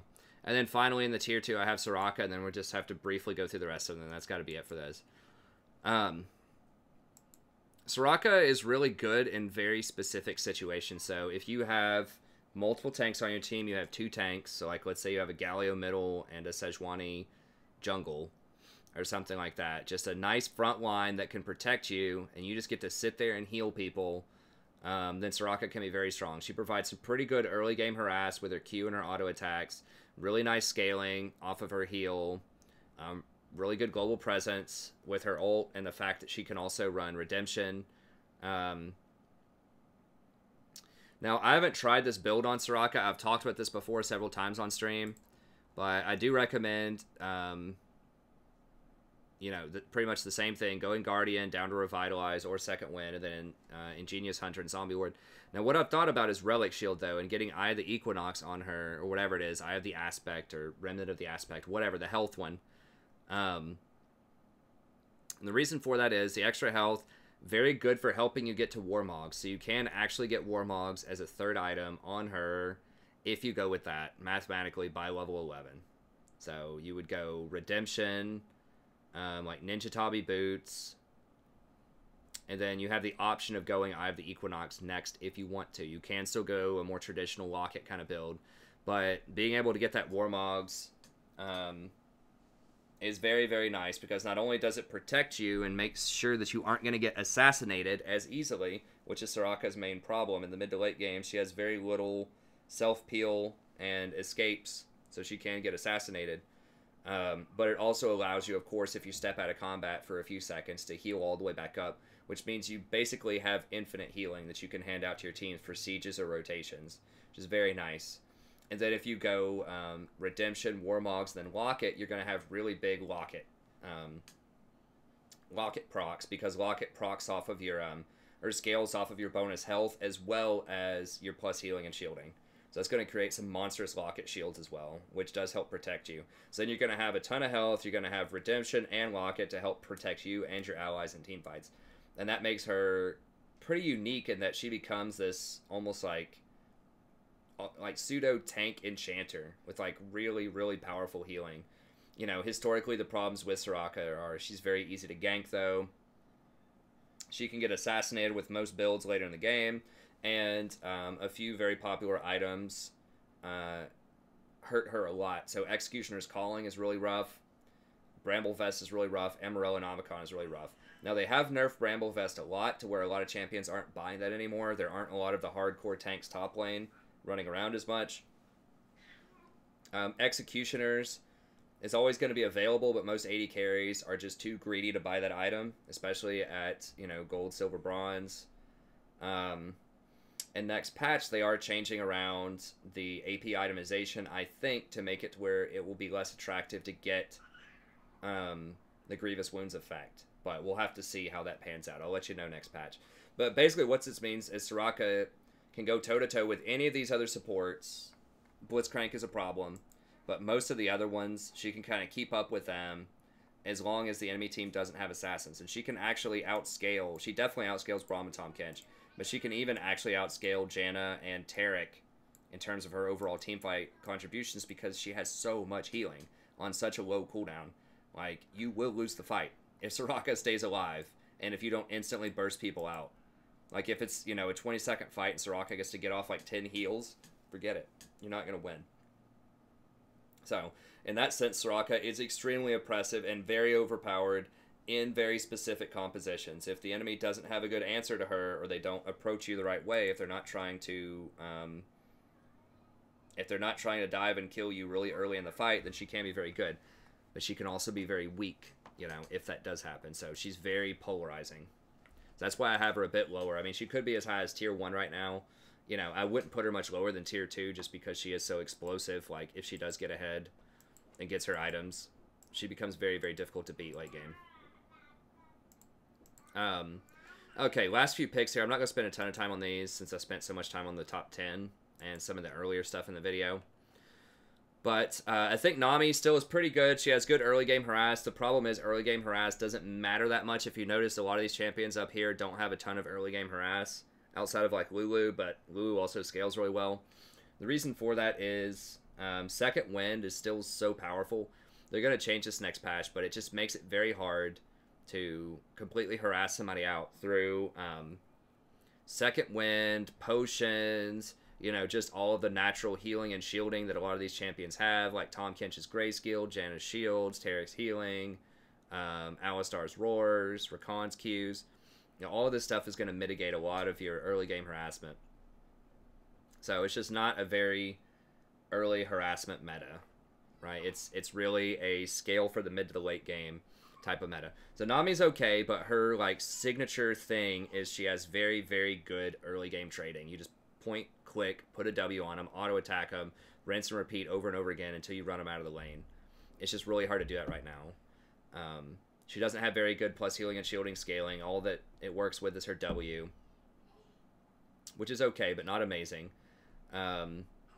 She does have really nice CC, though. If you hit a lot of bubbles, if you hit your ult, it is very good. She's very good with a champion like Vayne, who wants to really run somebody down with her E. That can be pretty strong. Or like Lucian, who can double proc the E. What is going on in there?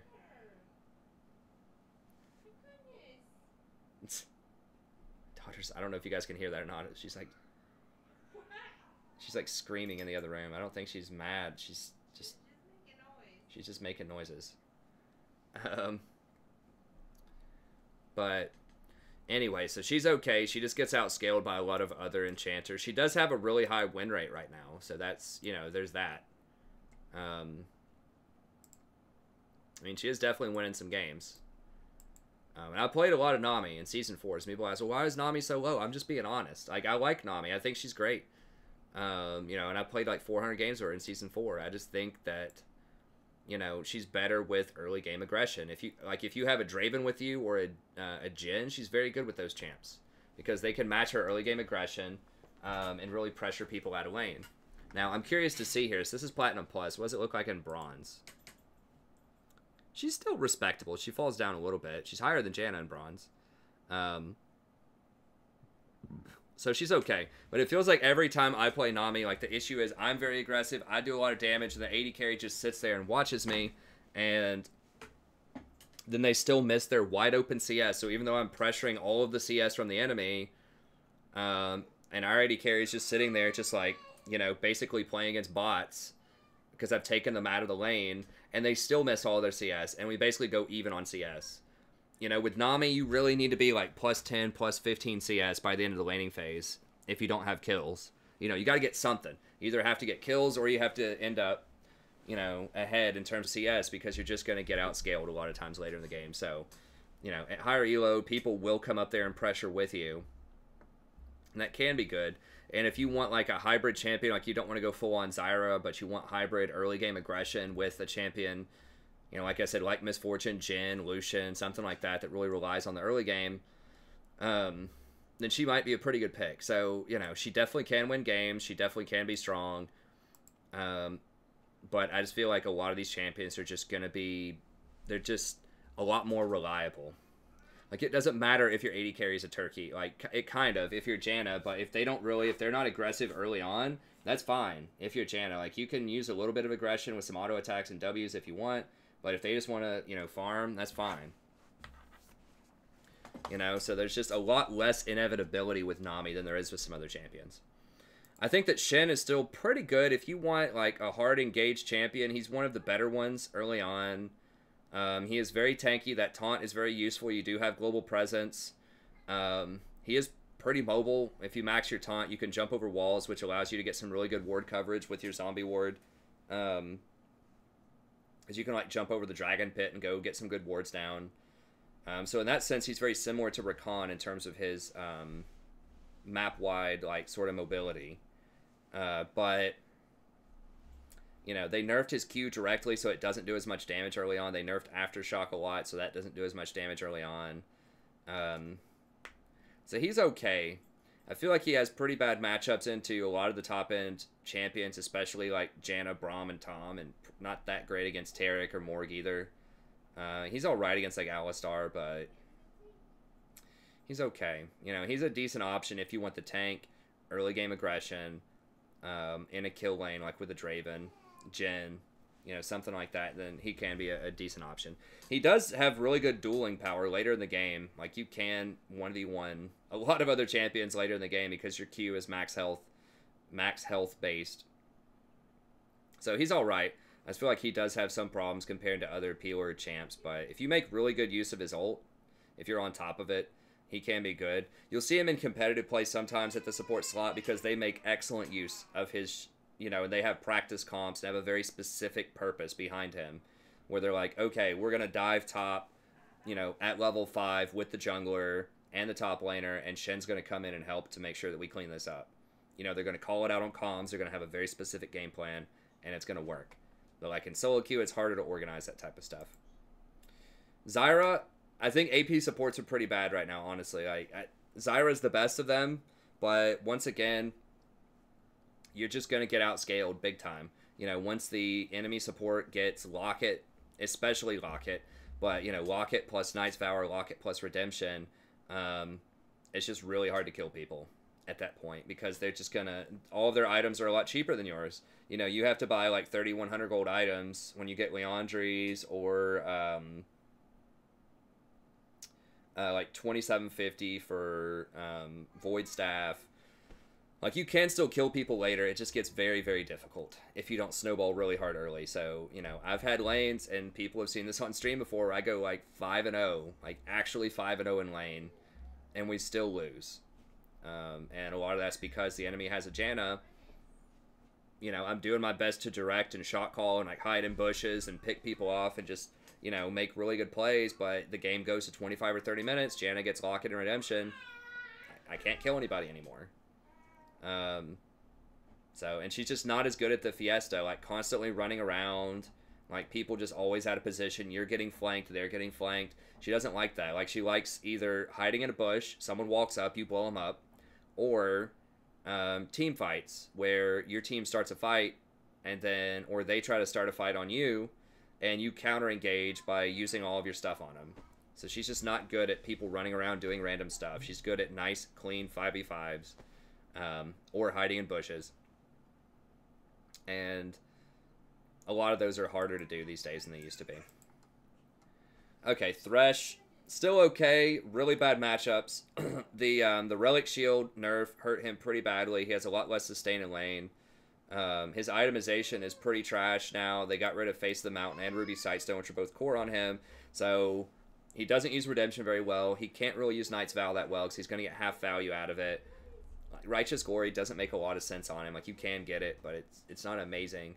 So there really just aren't a lot of good options. Like, it's okay, you can go Eye of the Equinox, or Eye of the Aspect, whatever it's called these days, Remnant of the Aspect. Lock it, and then what do you get after that? Like, you can go Banner of Command, I guess. You could go Zeke's, but none of these are like really like inspiring. Like, wow, you know, like Zeke's has a lot of it has a pretty long cooldown ult, so Zeke's is not amazing. Banner's okay, but Thresh is not that mobile, so you can't really get to the side lanes and put down like banners and then rotate back to your team like you can with Tahm, Kench, or Rakan. So he's just in a pretty rough place. And then like Tahm Kench is his worst nightmare. Like, you do not want to see Tahm Kench be playing Thresh, and Kench is becoming more popular. It's very good. Morgana is also just awful if you're Thresh. Taric is not a great matchup either. It's like, it's okay. It's not amazing. Braum is a pretty tough matchup. Like, you're okay into Rakan if you're fast enough with your Flay. You know, you're okay into like Lulu, Soraka, Janna if you consistently hook them. If you hook their partner, they can probably peel you, at least Lulu and Janna, and then Soraka. I don't know. He's okay into Soraka. He's okay into Lulu and Janna, but a lot of these matchups are really rough. So if you're going to play Thresh, the problem is, like, if you really want to play Thresh, you need to be a one-trick Thresh and play him all the time so that you know all of his stuff. But if you're blind picking Thresh, you're really opening yourself up to some really tough matchups right now. Just because his itemization has been completely jacked. Because they took away 2 of his core items that were good. Like, they need to just code him as melee. I don't know what's hard about that. Like, just call him a melee champion. Even if he has a ranged hook. You know, even if they had to take away his range and just make him a melee champion. Like 150 range. Whatever. Do it. Then he can actually buy things like Knight's Vow. Then he can actually proc Relic Shield without having to use like these gimmicky, like, level up your Flay and hope that your AD carry just lets you get a couple of procs in there, especially in the mid to the late game. That's a huge problem. Like, once you get Eye of the Aspect, like, a lot of these other players will not let you get procs, like, at, you know, 25 minutes off of a wave, and it's just too hard to hit it without having that execute damage. It's hard enough with the execute damage with a lot of champions, so he's okay. He just has a lot of really bad matchups. If you're a Thresh one-trick, you can still win with him, of course, but I don't think it's a great patch at all for Thresh. Hopefully they give him some love in the future. He's a great champion. I like him. He's a lot of fun, but it's rough. Brand, a lot of people talk about Brand. I would just much rather play Zyra. Zyra's just much more consistent. She can harass people and all in through minion waves. Brand has to have a clear shot to hit his Q. He does do a lot of damage, but he's very team fight reliant. Once again, he's not amazing at the Fiesta. He's okay, but he really shines when you get to ult and hit, like, you know, trigger multiple, like, burnouts in a fight with his passive where people are, like, blowing up on each other and all that kind of stuff. So he just is very, very reliant on team fights for the most part, I think. And he's just easier to play around than Zyra in lane. Like, Zyra's just constant harassment in lane. Like, she's very, very frustrating to play against. Brand is like, it doesn't matter. Unless he hits you with that Q, it's not really going to matter that much. Most of his harass in lane. So, he's not going to be in range to land his E. He's going to have to land his W, mostly. Like, he's okay. I guess he might be okay against something like a Tahm or a Taric, maybe. Like, Braum's actually really good against him because Braum's shield will block his entire ult. Blitzcrank and Alistar can just all in and kill you in the right situation. I don't know. I don't see it. He's okay, but I would just, if you want to play AP, I'd play Zyra. If you're indifferent, I just wouldn't play AD right now. Leona's still okay. She's been nerfed a ton. I think if you want to go all in, like hard engage, early pressure tank, I would just play Shin.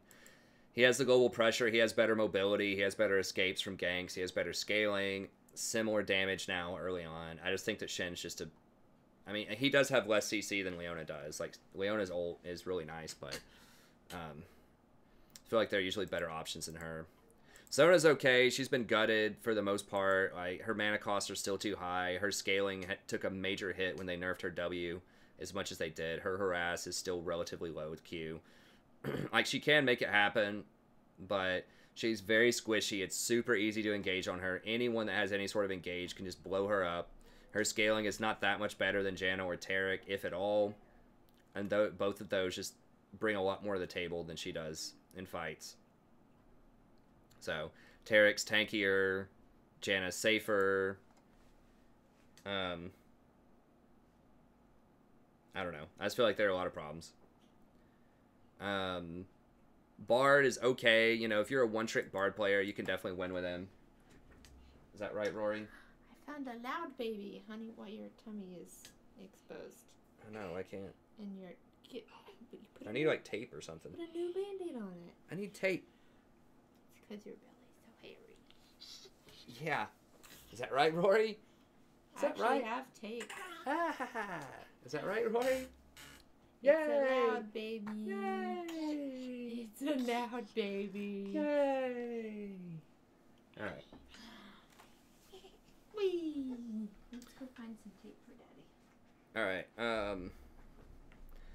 so anyways, Bard's okay. Good early pressure, but remember, pressure doesn't matter that much in the face of second wind and all these other things going on that just counter early game aggression.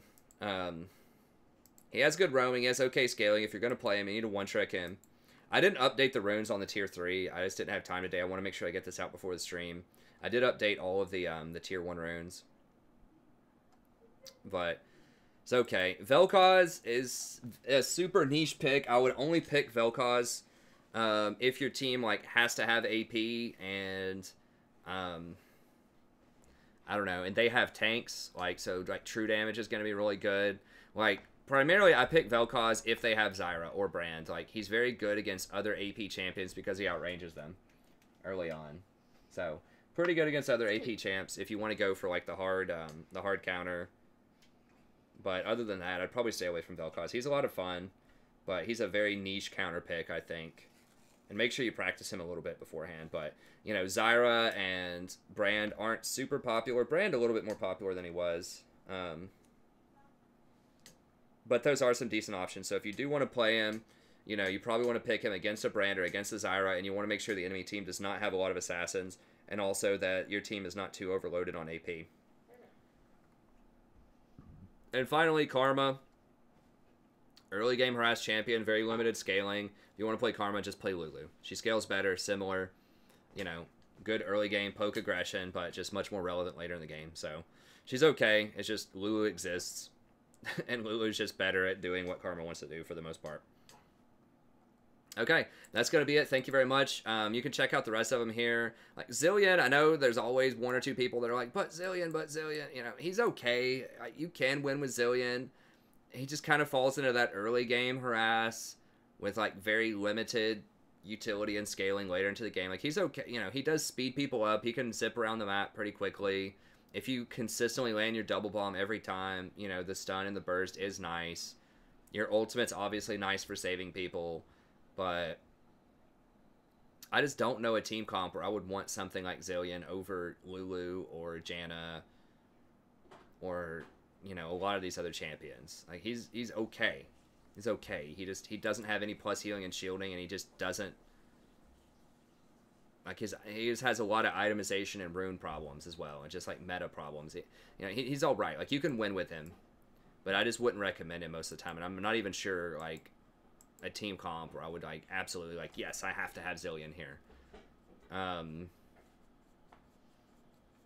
Like, he's good with hyper carries. You know, if you have a Jinx or a Kog'Maw or something like that, like, he's all right. But it's just, like, why not just, you know, Morgana or Tahm, Kench or Janna or whatever? Like, all of those are very similar with more utility, I think. Sion's all right. I mean, Sion's at the top of the charts. In terms of Platinum Plus, like, win percentages. Early game, all-in aggressive tank. I mean, that's what he is. So he's kind of like a Leona or a Shen or something like that. He is very difficult to kill. He does have some okay CC. I just think there's a lot of counterplay to him. He's pretty easy to play around for the most part. But, you know, I had a game the other day where he just came, like, literally running right up middle lane. Hit two of my allies, killed them. They both died with flash. That completely turned the game around. So, you know, if you have some Brain dead allies, I guess, that are just going to stand there and get hit by a Scion even though they have 5 seconds to react. Yeah, he's OP. I don't know. I mean, maybe I'm not giving him enough credit. You know, he does, like, pushing the minions, like, early on is very cheap harass. Like, his mana costs are really low, so if you just constantly hit people with that E and then threaten your Q, you know, you can zone people off of waves pretty well. Once you have the ability to use your ult, it is a pretty good chain, like, with other CC. So if Varus hits somebody with his ult, and then you ult into him, and then use your Q, like a full charge Q right after that, you know, they're probably going to die. So he's alright. He's alright. I just think that there's just too much counterplay to him. I think that Janna specifically would completely wreck him in most matchups, but he's okay. These other ones are, you know, interesting. If you like them, you can still win with them. It's not like they're impossible to win with, but it does get a little bit dicier. Like Veigar and Lux have a ton of damage.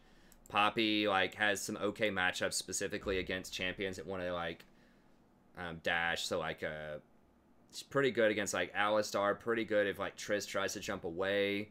That's useful. Pretty good against Rakan. I mean, there are worse champions than Poppy out there to support with. I just feel like when you would pick her is very limited. But there are certain matchups where she's good. Like the ones I mentioned, Rakan, Alistar, Triss. Like, she can be pretty good in those matchups. Nautilus, pretty decent engaged. Nautilus's problem is he doesn't have any percentage-based damage. So he falls behind a lot of the other tanks. His auto attack animation is pretty slow.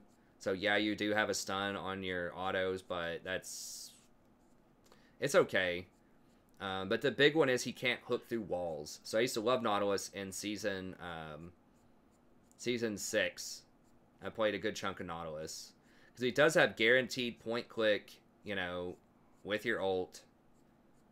It's going to hit the 80 carry. So that is really good against something like a Jinx. But his mana costs are pretty high, and you can't really Q somebody. Well, that Q has a huge hitbox, so his hook is easier to hit open field than either Blitzcrank or Thresh. But the fact that he can't hook through walls is a little problematic. I mean, to be honest, I haven't tried him in a really long time, so maybe I just need to try him again. Maybe he's better than I think. I mean, the reason you would try him is he has pretty good wave clear, decent area of effect damage, and his ultimate is like point click. They're gonna get, you know, knocked up and stunned, so that would be really good against like a Jinx or a Twitch, something like that. I just feel like, you know, against like a Janna or a Taric or just one of these other, like a Tahm, Kench, or Braum, like all these champions, or Morgana. Morgana's a nightmare for him to deal with. She can just Black Shield, and Tahm Kench too. Whoever he tries to missile, and they have like 3 seconds of warning before it hits him. So I feel like these top 5 champions would just be really hard for him to beat, though. And that's a tough place to be in this meta. So we'll see. He was really good. He got nerfed a lot in Season 6. So he's okay. And that's going to be it. I'm not going to go through all of these. Like, yeah, you could pick Trundle if they have multiple, like, big tanks. Like, Xerath is okay poke champion. I'd rather just play, like, something like a Vel'Koz, though. And all these other ones, like, you can win with them, but they each kind of have their own problems. So, thank you very much. That's going to be it. Hope you enjoyed it, and I'll see you next time.